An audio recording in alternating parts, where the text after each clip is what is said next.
రెండేళ్లలో తెలంగాణ అభివృద్ధి కోసం కేంద్రం 90,000 కోట్ల రూపాయలను ఇచ్చిందన్నారు బీజేపీ జాతీయ అధ్యక్షుడు అమిత్ షా. దేశంలో తెలంగాణ నెంబర్ 1 రాష్ట్రం కావాలని ఆకాంక్షిస్తున్నానని, కుటుంబ పార్టీలు ఉన్న రాష్ట్రాల్లో అభివృద్ధి జరగదని గుర్తుంచుకోవాలన్నారు షా.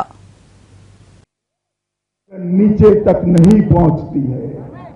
అనేక స్కీములు ఏవైతున్నాయో వాటన్నిటిని వివరాలు పూర్తిగా వివరించేటువంటి సమయం అవకాశం లేదు.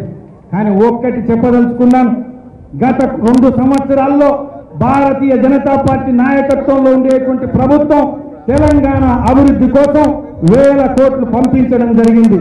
కానీ ఈ యొక్క పంపించినటువంటి ధనరాశి ఏదైతుందో, ఈ యొక్క సహాయం ఏదైతుందో అది తెలంగాణలో కింది గ్రామాల వరకు వెళ్ళట్లేదు అనేది మాత్రం మనకు కనబడుతున్నది. तेलंगाना का संपूर्ण विकास नरेंद्र मोदी के नेतृत्व में भारतीय जनता पार्टी ही कर सकती है और कोई नहीं कर सकता. तेलंगाना యొక్క సమగ్ర అభివృద్ధి నరేంద్ర మోదీ గారి నాయకత్వంలో భారతీయ జనతా పార్టీతోనే సాధ్యమవుతుంది. ఇంకెవరితో కూడా అది సాధ్యం కాదు అనేటువంటిది నేను ఘంటాపదంగా చెప్పదలుచుకున్నాను. మిత్రులతో रजाकारों के सामने स्वतंत्रता की लड़ाई लड़ा हुआ प्रदेश है.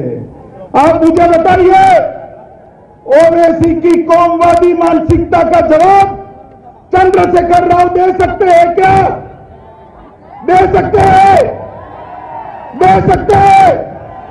उसका जवाब भारतीय जनता पार्टी ही दे सकती है और कोई नहीं दे सकता.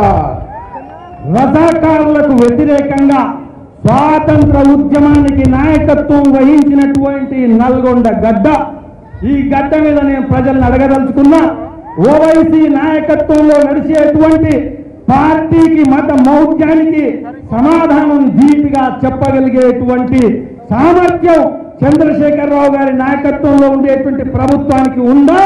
నేను అందరినీ అడుగుతున్నాను. ఈ సామర్థ్యం ఈ ప్రభుత్వానికి లేదు. ఇది కేవలం భారతీయ జనతా పార్టీకే సాధ్యమవుతుంది.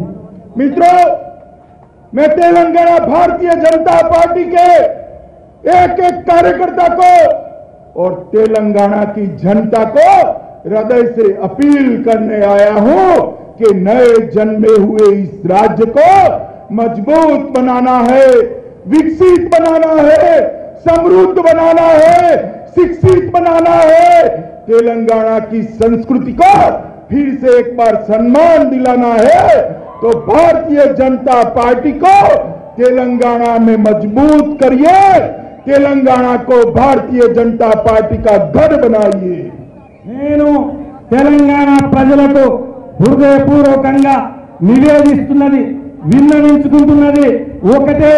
తెలంగాణ యొక్క సమగ్ర అభివృద్ధి కోసం, అభివృద్ధి చెందినటువంటి తెలంగాణ ఉండడం కోసం, బంగారు తెలంగాణ నిర్మాణం కోసం, సుశిక్షితులైనటువంటి అక్షర జ్ఞానం కలిగినటువంటి, అభివృద్ధి చెందినటువంటి, సంస్కృతి వికసించి పుష్పించి పల్లవించేటువంటి తెలంగాణను ఇవ్వగలిగేది కేవలం భారతీయ జనతా పార్టీనే. తెలంగాణ భారతీయ జనతా పార్టీ కార్యకర్తలతోనే ఇది సాధ్యమవుతుందని నేను ఘంటాపదంగా చెప్పదలుచుకున్నాను.